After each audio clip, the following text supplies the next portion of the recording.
Berpenghasilan 20 juta rupiah di Indonesia, Siti kekeh kepingin ke Taiwan, bukan Ridho Sahwang.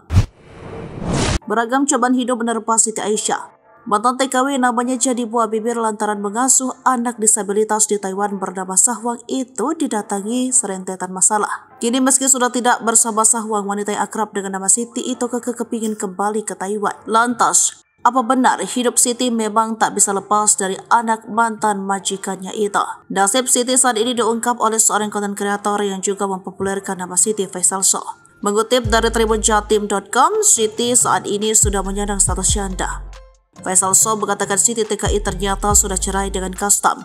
Siti mengaku kekeh kembali menjadi TKI di Taiwan untuk mencari penghasilan tambahan. Sebab setelah cerai, Siti TKI justru menanggung utang suaminya.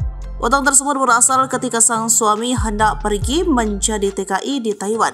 Informasi yang didapat tribunnews.bogor.com, utang suami yang ditanggung Siti mencapai 80 juta rupiah. Sejak tak menjadi perawat Sahwang, Siti memiliki penghasilan dari warung kelontong, jualan di TikTok, hingga usaha ekspedisi pengiriman. Dari berbagai usahanya itu, penghasilan Siti sebenarnya tidak sedikit, yakni dalam satu bulan mencapai 20 juta rupiah.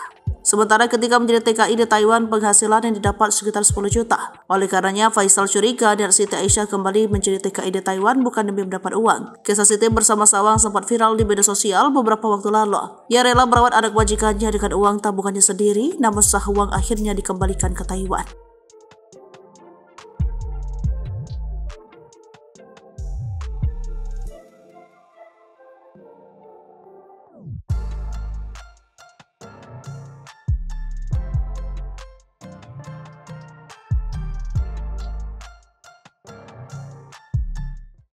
Download Tribun X sekarang, menghadirkan lokal menjadi Indonesia.